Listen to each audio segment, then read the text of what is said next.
पेट सफा आयुर्वेदिक चूरन, पेट सफा तो हर रोग दफा।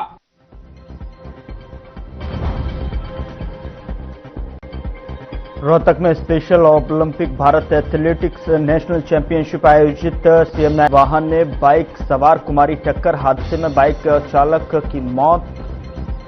सूचना मिलते ही मौके पर पहुंची पुलिस। होटल की चरण सिंह कॉलोनी में चोरों का आतंक, सोने चांदी के जेवरात और नकदी कर किया हाथ साफ। 80 लाख से 1 करोड़ के बीच बताई जा रही कीमत।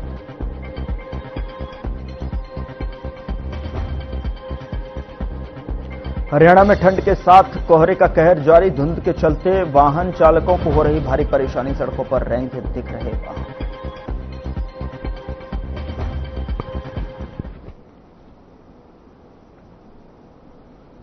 नमस्कार, मैं हूं आपके साथ गौरव राजेंद्र। बुलेटिन की शुरुआत करते हैं। रोहतक में special Olympic Bharat athletics national championship का आयोजन किया गया, जिसमें सीएम नायब सीएम सैनी ने बतौर मुख्य अतिथि शिरकत की और सीएम सैनी ने इस मौके पर सभी खिलाड़ियों और प्रदेशवासियों का स्वागत और अभिनंदन किया।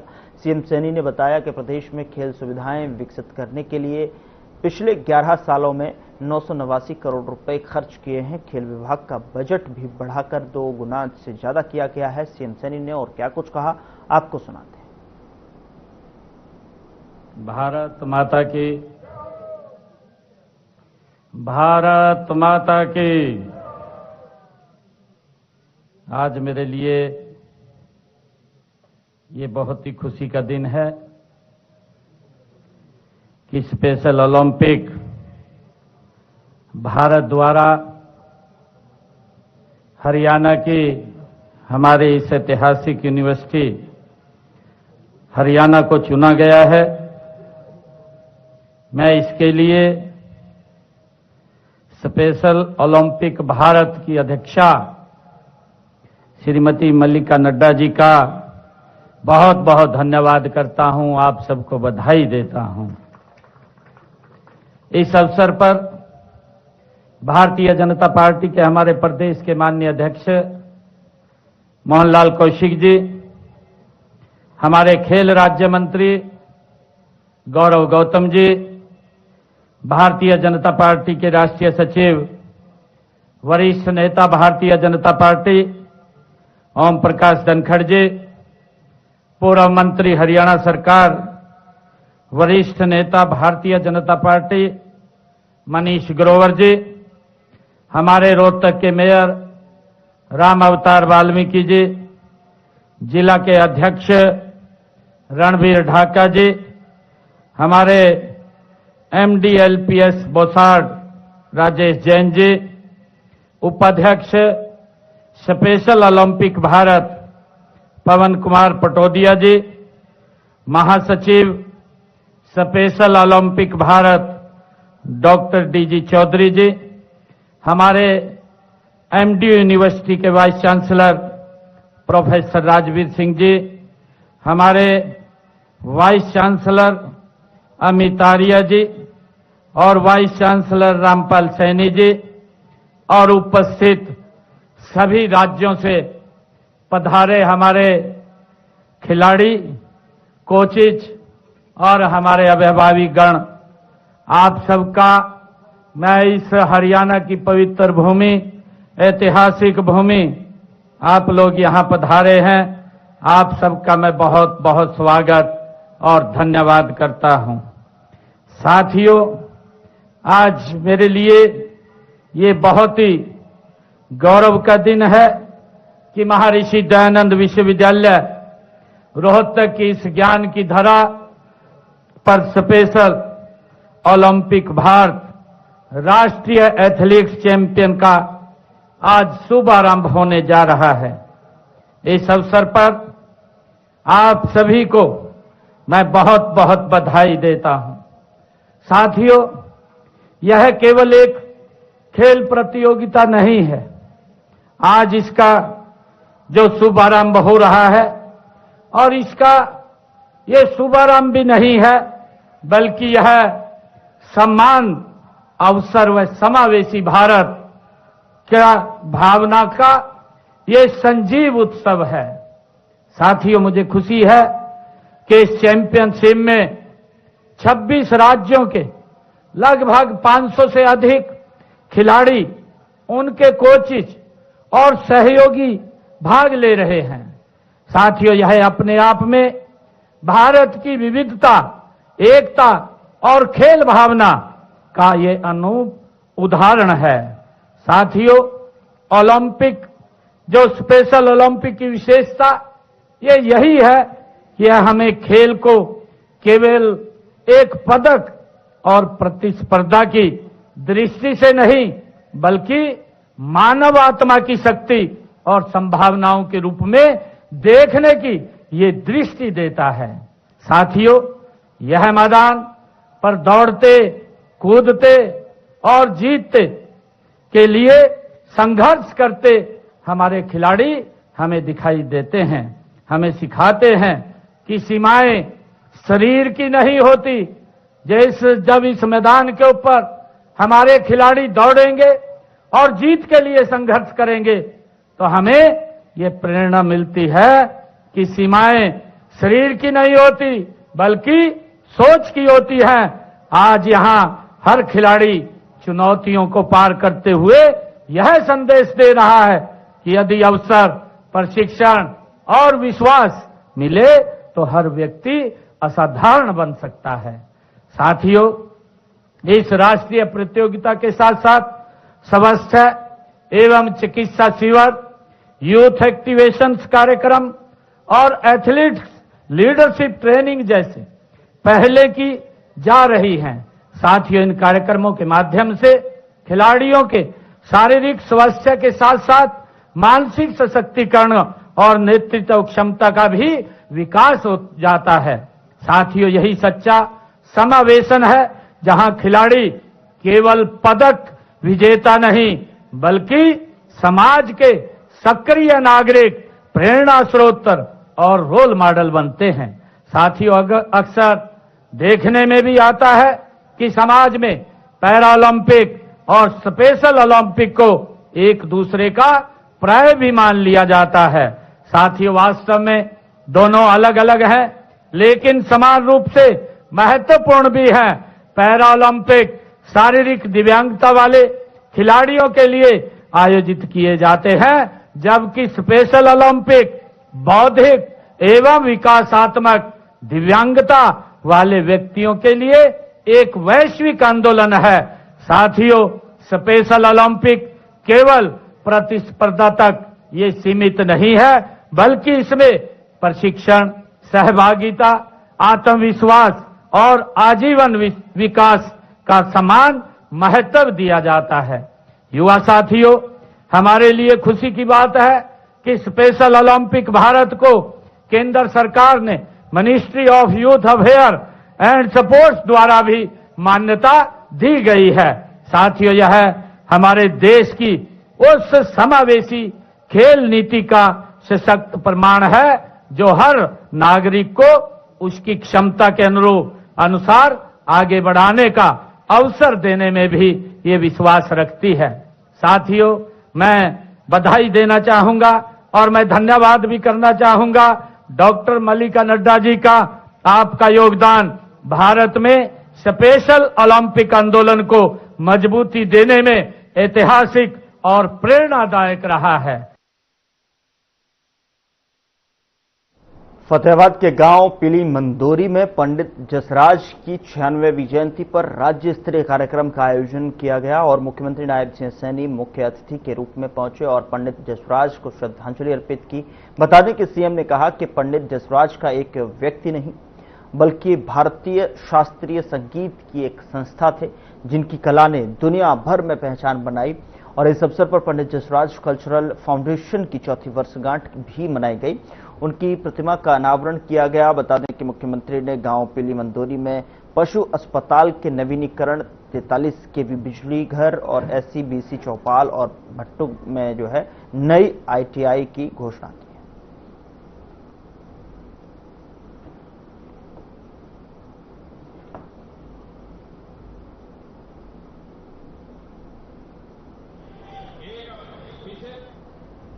उधर पंचकुला में हरियाणा के कैबिनेट मंत्री कृष्ण बेदी ने केंद्रीय बजट 2026 को लेकर पीसी की। उन्होंने कहा कि बजट जनता की राय को लेकर उनकी जरूरतों को ध्यान में रखकर तैयार किया गया है। कृष्ण बेदी ने विपक्ष की आलोचना को स्वाभाविक बताते हुए कहा कि उनका काम ही सवाल उठाना है।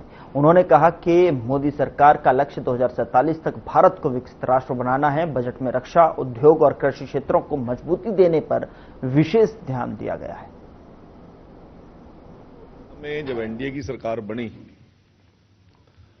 श्रीमान नरेंद्र मोदी जी के नेतृत्व में, तब से लेकर आज तक वित्त मंत्री के रूप में चाहे जिस भी हमारे नेता ने अपनी जिम्मेवारी निभाई हो, परंतु एक बात तय है कि प्रत्येक बजट को एनडीए की सरकार बनने के बाद लोगों की राय शुमारी, लोगों की जिज्ञासा, लोगों की जरूरत, लोगों के लिए बजट हमारी एनडीए की सरकार ने बनाने का काम किया। बड़ा लंबा प्रोसेस एनडीए की सरकार चलाती रही है, चाहे औद्योगिक घराने के लोग हों, चाहे कृषि के एक्सपर्टीज हों, चाहे हमारे श्रमिक जगत से जुड़े हुए हमारी जितनी भी एसोसिएशंस और ऑर्गेनाइजेशंस हैं, व्यापार जगत की, इसके साथ साथ देश की सुरक्षा को लेकर जितनी एक्सपर्टीज है, देश की विज्ञान और प्रौद्योगिकी को जो एक्सपर्टी टीमें दुनिया भर में देखती हैं, लंबे उनसे चर्चा, विचार विमर्श और चिंतन मंथन के बाद हम हर बार बजट पेश करते रहे हैं। और उसी का कारण है कोरोना जैसी महामारी आने के बावजूद हमारी अर्थव्यवस्था कभी भी नहीं डगमगाई। हमारी कभी भी, चाहे नोटबंदी हो, किसी भी प्रकार की परिस्थितियां देश के अंदर आई हो, परंतु भारत की अर्थव्यवस्था हमेशा आगे बढ़ने का पिछले 11-12 साल से लगातार ऊंचाइयां छूने का काम कर रही हैं। यदि दुनिया के प्रथम पंक्ति के देशों को देखें तो हमारी आज भी जीडीपी और दुनिया के महत्वपूर्ण देशों की अर्थव्यवस्थाओं को पीछे छोड़ती हुई एक दुनिया की महत्वपूर्ण अर्थव्यवस्था भारत की बनी है। इसका सिर्फ एक ही सबसे बड़ा कारण मैं मानता हूं कि देश की सरकार ने बड़े खुले दिल से लोगों से रायशुमारी की, लोगों से विचार विमर्श किया, लोगों से खुली चर्चा करने के बाद जो बजट पेश किया वो लोगों के हित के लिए, देश के हित के लिए और दुनिया की प्रगति के साथ भारत भी अपनी प्रगति को आगे बढ़ाए, उस सोच को लेकर हमने किया। पिछले बजट के अंदर हमने 12 लाख तक का जो टारगेट रखा था, उसका भी एक हमारी अर्थव्यवस्था पर एक बहुत बड़ा प्रभाव पड़ा। अमेरिका की बेतुकी धमकियों के बावजूद भी हमने जो जीएसटी की स्लैब्स में चेंजेस किए, दुनिया भर की जितनी भी हमारी मोटर व्हीकल्स की सेल्स को भारत ने अचीव किया। ये केवल हम नहीं कह रहे, केवल राजनीतिक लोग नहीं कह रहे हैं, ये मारुति और जितनी कंपनीज हैं उन्होंने भी इस बात की बड़ी विस्तार पूर्वक चर्चा की। आप एक पॉइंट पढ़ के सारे बजट को आप नकारा बता देंगे, या सब कुछ ठीक बात नहीं है, परंतु एआई का टाइम है और उस प्रौद्योगिकी को, उस टेक्नोलॉजी को भारतवासी भी किसी प्रकार से पीछे ना रहे। अब जिस प्रकार का युग चल रहा है उस प्रकार की बात ना करें क्या? कभी तो कैलकुलेटर भी बहुत बड़ी लग्जरी आइटम लगती थी इस देश के लोगों को, आज कंप्यूटर और अन्य चीजें भी बहुत छोटी लगती है। आज आपको रील लगता है कि छोटी चीज है। कभी जब आप 24 घंटे टेलीविजन में समाचार देने की या 24 घंटे का आपने प्रोमो तैयार किया था, उस समय लोग लगते 24 घंटे में क्या कर देंगे। हमें तो शाम के 6 बजे 1 घंटे के लिए टीवी देखने का अवसर मिला जब हमारी पीढ़ी शुरुआत कर रही थी। तो नई नई जब चीजें आएंगी तो सभी के अनुसार देश को उस ढांचे के अनुसार हमें ढलने की आवश्यकता है। और मैं ये बात कहता हूं कि ये 12 साल से जो सरकार चल रही है, देश सतत उन्नति और तरक्की की ओर बढ़ा है, हर क्षेत्र में बढ़ा है। इसके लिए विपक्ष को किसी अन्य को चिंता करने की आवश्यकता नहीं। देखिए, चाहे एजुकेशन का मामला है, चाहे 2 टायर और 3 टायर नगरों का डेवलपमेंट की बात है, रोड डेवलपमेंट्स की बात है, नए नए कॉरिडोर्स बनाने की बात है, जल मार्गों का बेहतरी करने की बात है। सभी चीजों में रोजगार सृजन के लिए हमारी सरकार ने प्रयास किया है और इस बजट के अंदर उस प्रकार का झलक हमें नजर आती है। बेरोजगारी के साथ मजबूती से लड़ती हुई हमारी सरकार इस बजट के अंदर नजर आ रही है। यहां रुक रहे हैं एक छोटे से ब्रेक के लिए। ब्रेक के उस पार खबरों का सिलसिला लगातार जारी है।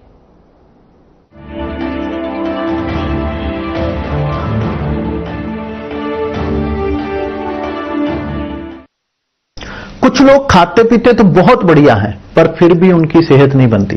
पिचके हुए गाल हैं, हड्डियां निकली हुई हैं, पैंटें ढीली हैं, कपड़े जचते नहीं, कोई पर्सनैलिटी नहीं।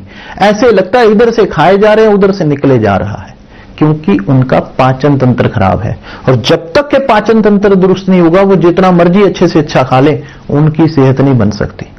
इसलिए हमारी संस्था सन्यासी आयुर्वेदा ने एक ऐसी दवा का निर्माण किया है जो कि आपके लिवर को, आपके पाचन तंत्र को दुरुस्त करने का काम करती है, ताकि आप जो भी खाएं उसका पूरे का पूरा निचोड़ आपके शरीर को लगे, आपकी भूख बढ़े, खाया पिया सही से लगे, नया खून बने, हड्डियों में जान आए, वजन बढ़े और आप मोटे तगड़े खूबसूरत पर्सनैलिटी के मालिक बन जाएं। सिर्फ 655 रुपए की पूरे 1 महीने की दवा होती है और आप इसे घर बैठे 01145454545 पर फोन करके दवा मंगवा सकते हैं।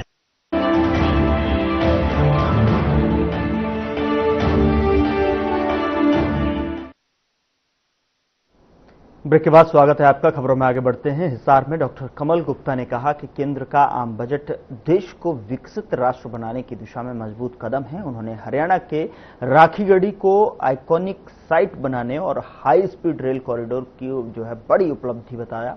कैंसर सहित 17 गंभीर बीमारियों की दवाओं को टैक्स मुक्त करना गरीब और मध्यम वर्ग के लिए राहत बताया गया है और विकसित भारत ग्राम योजना और मेडिकल हब जैसे प्रावधानों को ग्रामीण विकास और रोजगार के लिए महत्वपूर्ण बताया है। डॉक्टर गुप्ता ने बजट को समावेशी विकास और आत्मनिर्भर भारत की दिशा में ऐतिहासिक कदम बताया। आज इस पोस्ट बजट और जिला हिसार की पत्रकार वार्ता में हमारे बीच में हमारी बहुत ही आदरणीय बहन जिला अध्यक्ष आशा खेदर जी, हमारे जिले के प्रभारी राजेंद्र सपला जी, हमारे मीडिया प्रभारी सुरेश धूपवाला जी, जिला टोली के जो बजट की टोली बनाई है उनके संयोजक अशोक मित्तल जी और मेरे साथ प्रदेश टोली के सह संयोजक रामचंद्र गुप्ता जी। मैं इस पत्रकार वार्ता में आप सबका अभिनंदन करता हूं, स्वागत करता हूं। और ये जो बजट इस देश की स्वतंत्रता के बाद, इसको हम 80वां बजट कहेंगे, यानी कि इससे पहले 79 बजट हो चुके और ये बजट भारतीय जनता पार्टी सरकार का 12वां बजट है। आदरणीय इस देश के यशस्वी लोकप्रिय प्रधानमंत्री नरेंद्र मोदी जी की अगुवाई में ये बजट पेश किया गया और ये हमारी बहन वित्त मंत्री निर्मला सीतारमण ने पेश किया। देखिए, ये बजट जो है ये सिटअप पॉलिसी को हटाकर स्टैंड अप पॉलिसी को लाने वाला बजट है। ये बजट आत्मनिर्भर भारत बनाने के लिए बजट है। ये बजट भारत को विकसित देशों में लाने वाला बजट है। ये बजट स्वास्थ्य के बारे में, स्वच्छता के बारे में, इंफ्रास्ट्रक्चर के बारे में, डेवलपमेंट के बारे में और हर वर्ग के, चाहे वो महिला हो, चाहे वो युवा हो, चाहे वो किसान भाई हो, चाहे वो श्रमिक हो, चाहे वो कोई भी हो, हर वर्ग को छू लेने वाला, देश का विकास करने वाला बजट है। सबसे पहले अपन बात करते हैं फिस्कल डेफिसिट, राष्ट्रीय राज जो घाटा होता है उसकी बात है। अगर हम पहले इतिहास में जाएंगे 2013-14 या उससे पहले जो कांग्रेस की सरकारें रही, केवल अटल जी की सरकार को छोड़कर, उसमें हम जाएंगे तो उस समय ये फिस्कल डेफिसिट हुआ करता था 5%, 6%, 7%, और 13-14 का भी 4.5%। लेकिन आज ये जो फिस्कल डेफिसिट है, आज का जो बजट प्रपोजल है, उसमें ये 4.3% है।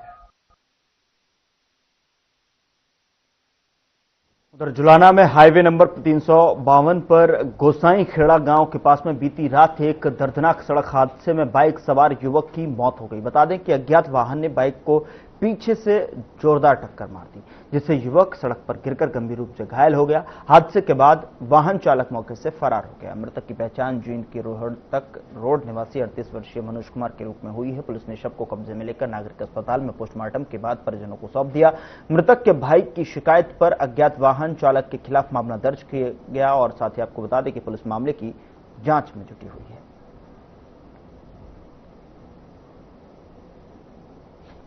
शाम को 9:30 बजे के करीब पुलिस चौकी की टोली में सूचना प्राप्त हुई कि गोसाईखेड़ा से थोड़ा आगे क्रॉस करने के बाद जींद की तरफ एक बाइक सवार एक्सीडेंट हुआ है।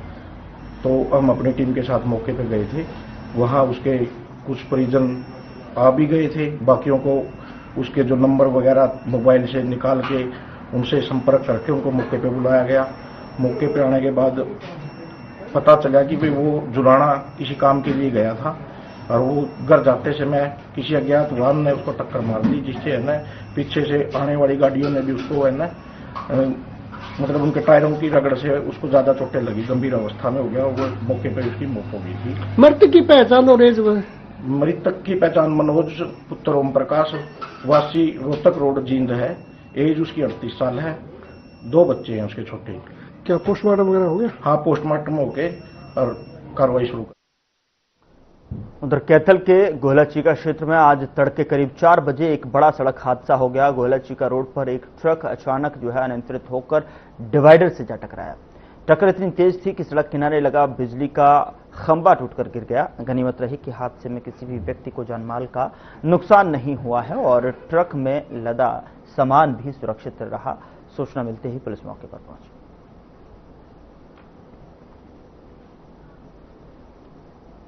मैं एएसआई हूँ, मैं सीकर थाना से, और हमें सूचना मिली है कि एक ट्रक डिवाइडर से टकरा गया है और एक पोल है ना, लोहे का पोल टूट रहा है।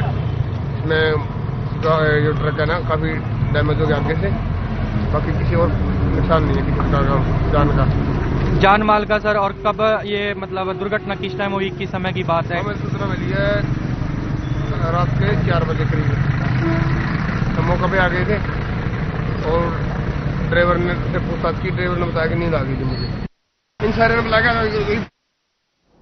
उधर नारनौल के नजदीकी गांव रामबास में एक मकान पर फायरिंग के मामले में सदर थाना पुलिस ने बड़ी कार्रवाई करते हुए 5 आरोपियों को गिरफ्तार किया है।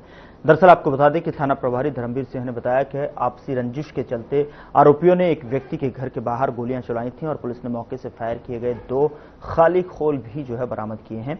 पीड़ित ने पुलिस को बताया कि उसका जमीन को लेकर विवाद चल रहा है और आरोपी उसे डराने धमकाने की नीयत से आए थे। पुलिस का कहना है कि मामले में शामिल अन्य आरोपियों की गिरफ्तारी के प्रयास भी जारी हैं।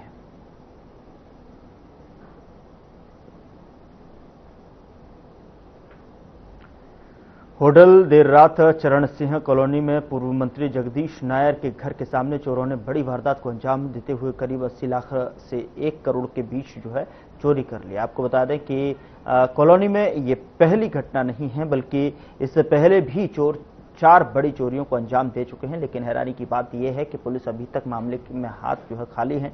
बता दें कि घटना की सूचना मिलते ही पुलिस मौके पर पहुंची और जांच के लिए अलग अलग टीमें गठित की गई हैं और साथ ही मौके पर डॉग स्क्वाड को भी बुलाया गया है।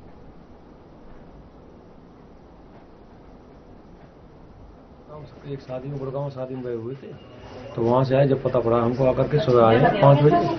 जब पता पड़ा है भाई हमारे घर में चोरी हो गई, घर में आकर देखा।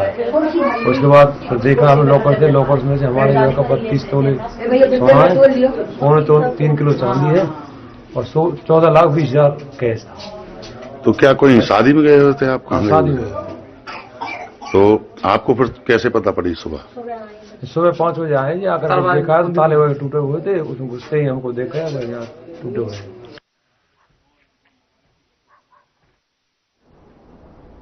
उधर जुलाना क्षेत्र में पुलिस की नशा तस्करों के खिलाफ लगातार कार्यवाही जारी है और इसको लेकर जो है पुलिस ने गश्त के दौरान जो है गुप्त सूचना के आधार पर लजवाना कला निवासी एक व्यक्ति को 450 ग्राम चरस के साथ में गिरफ्तार किया है। आरोपी की पहचान ईश्वरवासी लजवाना कला के रूप में हुई है और पुलिस ने आरोपी के खिलाफ नशीला पदार्थ अधिनियम के तहत में मामला दर्ज कर लिया है। आरोपी को अदालत में पेश करने की प्रक्रिया शुरू कर दी है।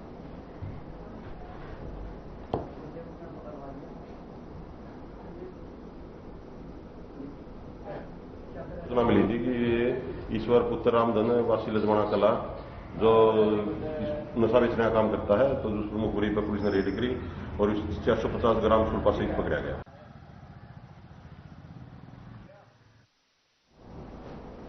फिलहाल बुलेटिन में इतना ही। नमस्कार।